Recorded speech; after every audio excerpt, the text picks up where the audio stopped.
I'm Kira Cleveland, and this is Human Intelligence. With my co-host, Ned Hayes, we talk about the importance of human creativity in the age of AI. Welcome to the future. This did not look like progress at that time. It looked like theft, right? It looked like somebody was coming in, taking the work, taking people's ability to earn a living, taking their jobs, degrading it, stripping it of the skill and joy that it had, and then stuffing it into a factory for personal gain.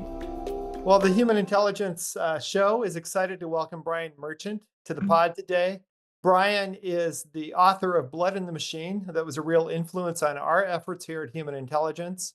It's a history of the Luddites from a different perspective. We'll talk a little bit about that. He's also the author of The One Device, which details the history of the iPhone. And Brian has a storied history as a reporter at the LA Times, at a number of other publications as well. And he has the distinction of having covered technology for a number of years in ways that expose some of the weaknesses and faults of our technology overlords. So welcome to the show, Brian. Thanks so much for having me. So as I said, Blood in the Machine was really a seminal influence on us because you drew a parallel, a connection between events back with Ned Ludd. I'm saying his name because my name is Ned, so I'll claim it. And the events happening now. So for those who have not read it, could you give a brief summary of some of the parallels that you see? Yeah, there are more and more by the day, but just to keep it short, the original Luddites were not technophobes. They were not anti-technology, right? They were skilled workers, mostly in the largest sort of industrial workforce of England at the time. They were artisans, cloth makers, weavers, framework knitters, these kind of jobs. This was famously kind of the industry that would propel the industrial revolution, the textiles. And so the parallels are is that during that period, the cloth workers began to see a certain class of entrepreneur, a newish word at the time that was coming into use, taking machinery, some that was kind of new, some that had been around a while, and organizing it into new formations that we now know as the factory, we now recognize as the factory. That is, they were dividing labor, they were automating labor, and they were engaging in mass production for the first time. Yeah, just a quick note on that. One thing I found really intriguing about the book and about your whole thesis is that a way of life was getting disrupted. It wasn't just a like the machine you might use or might not use, but it was the entire kind of culture was being affected by this change and by this forcing of people to go to what we now think of as kind of the 9 to 5 lifestyle. And so that change in the culture was really interesting to me.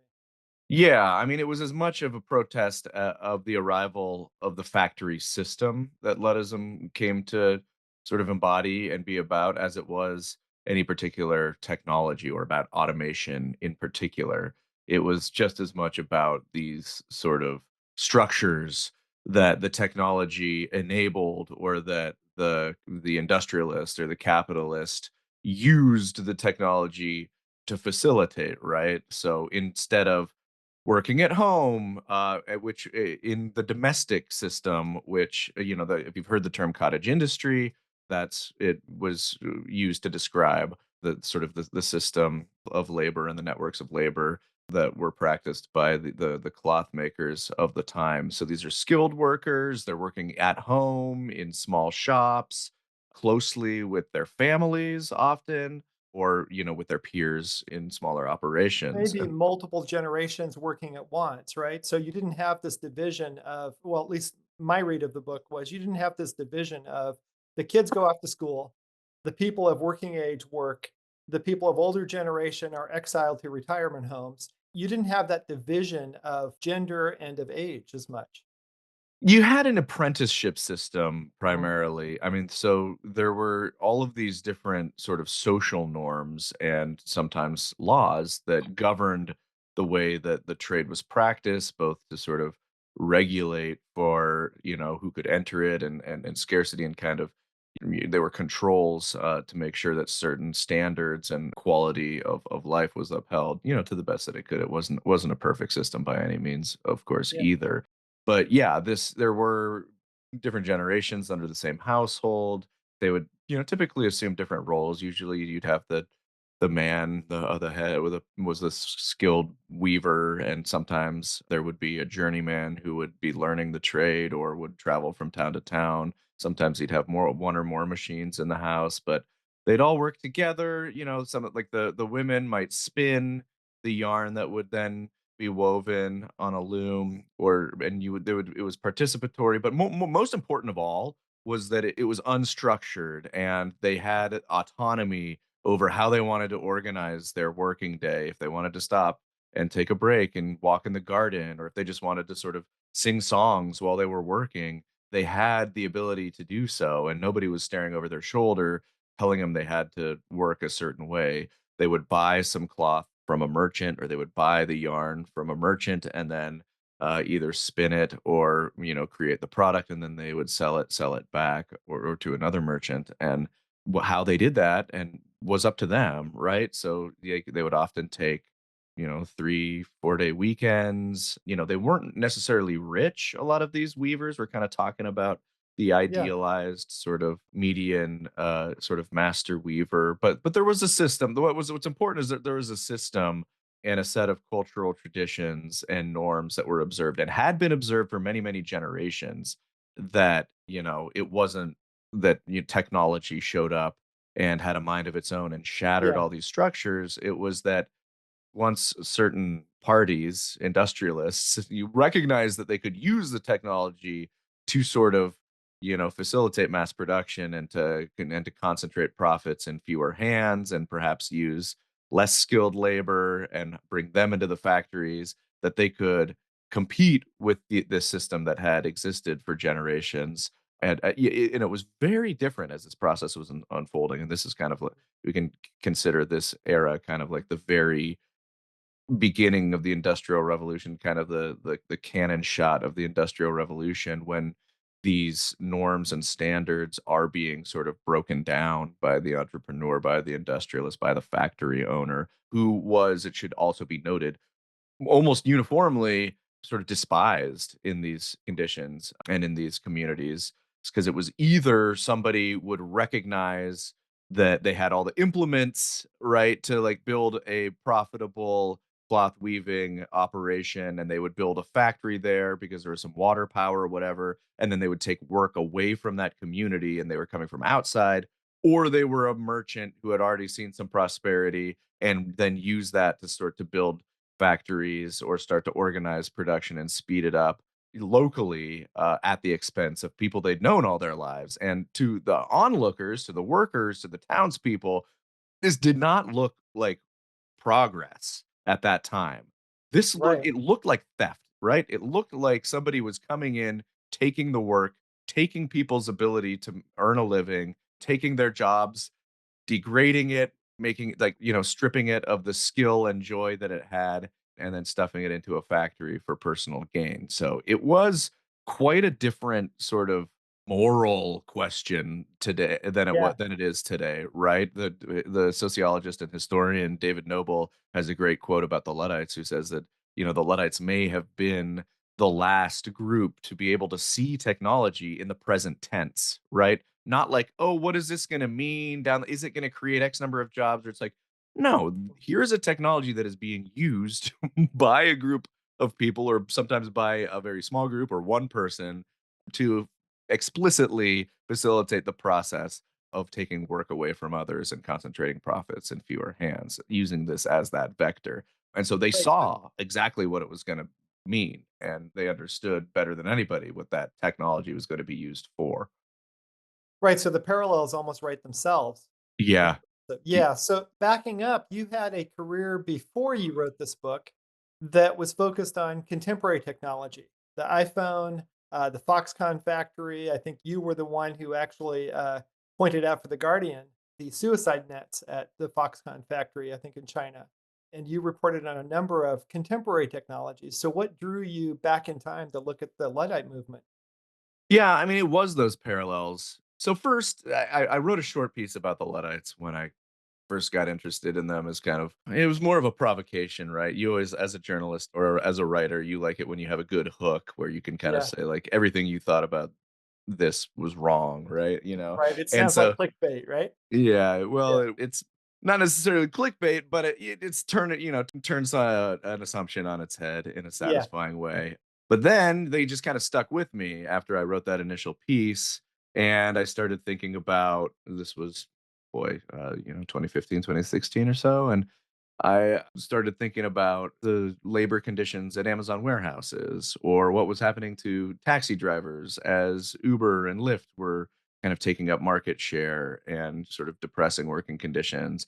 And I kept thinking about the Luddites as this group of people whose grievances were quite, justified. You could debate their course of action if you want, but the reasons that they were angry, well, I think just about anybody in history would be angry if you were handed their circumstances, right? The thing that we didn't talk about as much is that this was all done completely anti-democratically. They had no recourse. They were quite literally by the end of this process, starving. They had fought for working protections. They had fought to have Parliament uphold the laws that were on the books against the industrialists, and they had done so peacefully for many, many years. And they had been laughed out of room after room after room, and finally just had no way to make a living. Right? They had no way to earn, Survive. yeah, to Yeah. survive. So their uprising became one sort of out of necessity. I think it had a strong moral character, but it was also one of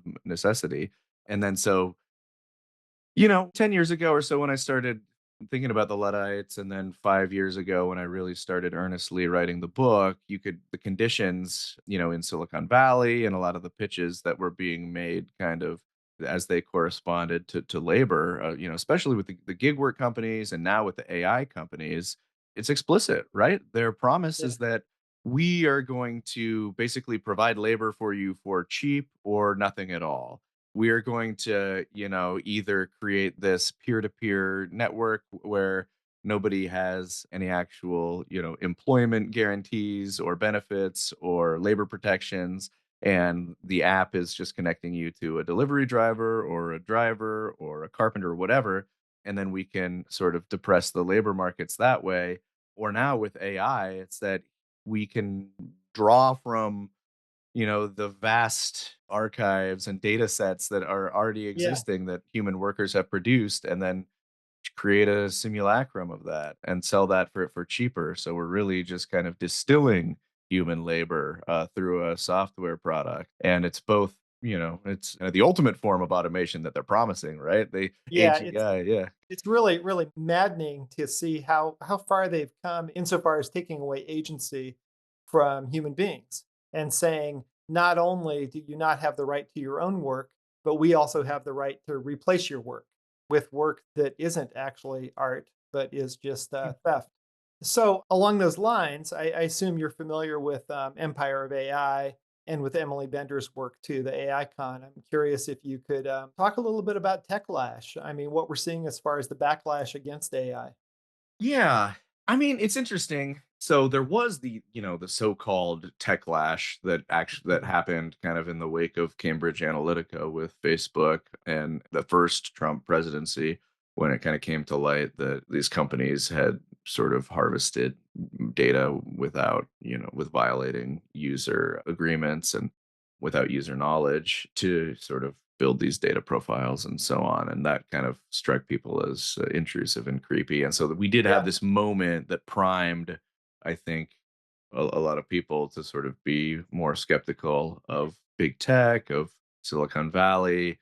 And since then, Silicon Valley hasn't really done itself a lot of favors in terms of trying to, transparency. Yeah, right, or even just trying to produce products that might be in the common good, right? Like they yeah, even AI, AI is such a unique product. So I've been covering tech for a really long time, and you could probably chart the public sentiment or towards Silicon Valley on this sort of like declining slope starting in 2015 or so, as even before Cambridge Analytica, before the so-called tech lash, there were some sort of dents in the armor, but certainly with the tech lash, and then there was this kind of desperate era where Silicon Valley kind of cycled through crypto and Web3 and the metaverse. And it was a bunch of pitches that didn't land, things were that felt forced. And then when we did get to AI and Chat GPT was released, and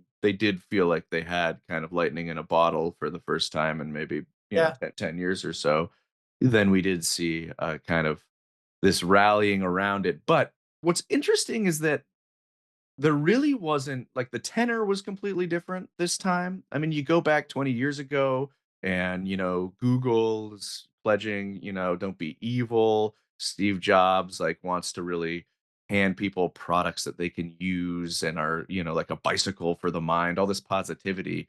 And even with AI and ChatGPT, this product that is they tout it as similarly game changing. The language Right. around it is very different. It's very apocalyptic. It's very out the gates. They're saying, well, we're gonna replace all these jobs, and that's Good luck with that. yeah, kind of good. I mean, it's interesting. They started just talking about, well, we might have to have a universal basic income so people can Yeah. find way, but now, they don't even bother saying that anymore, right? Like that's kind Well, of fallen away. what's odd about this AI push too is that it's a triumph of marketing. What you pointed out in the one device, your book about Apple and the iPhone, is that the iPhone was not the result of one man with a genius idea. It was a decades long quest to incrementally improve computing, incrementally improve the touchscreen, and all of these things were brought together and were marketed well by Steve Jobs. And I think the lesson, unfortunately, the tech industry took from that was marketing rules. So, like these machine learning systems that they're using that are just able to predictively recognize what word might come next is just a machine learning system. It's not like Yeah. Douglas Hofstadter's classic way of looking at it. It's not Douglas Hofstadter's artificial intelligence. It's not the artificial intelligence we were promised in science fiction. But by slapping that label on it, they can make people believe things. And so the marketing thrust of calling it AI, they kind of won the game by calling it AI, even if it's crappier than it was ever expected to be.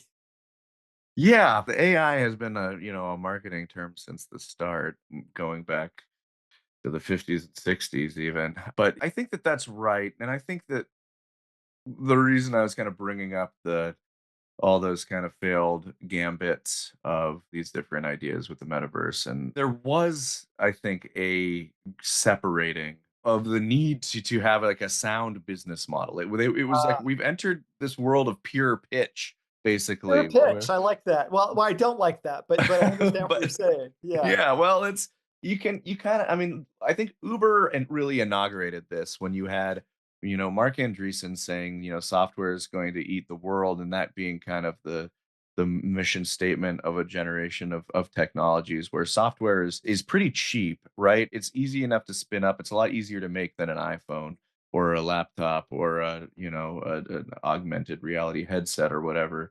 And so during this period which followed the recession, where we had this period where money was also cheap, right? We had the 0% interest rates where Yeah. Silicon Valley was just could not get money out the door fast enough. And so it did inaugurate this micro era, perhaps, where Silicon Valley, which had always been, you know, prone to grandiose statements and sort of guru like positioning and marketing, really kind of, took the ball and ran with it. Or so Right. take Jump the shark, so to speak. or just it became less important to even have a sound business model than it did to be able to tell a story that excited a room, right? Even if the part of that story wasn't how it's going to make money, in the near future. Famously, Uber did not turn anything resembling a profit for over 10 years, well over 10 years, I Right, believe. but the story was there, and I wanted to touch on that because the really ironic thing about this is that there's many ironies, but the layers of irony, I'm just going to pull out one thread, which is that the main skill of storytelling, as you said, is a skill of the humanities. It is a skill that results from someone actually being able to tell a story, to captivate other people, to have a compelling narrative, to know what the beginning, end, and middle are, and be able to posit that there's a future, a kind of apocalyptic future or a utopian future. And that's a humanities skill. And yet these technologies are being used to replace the humanities at this point in time. Just an observation, but it's very odd. You can find out more about any of these news items and hear the complete interview on the extended premium version of our podcast at humanintelligence.news.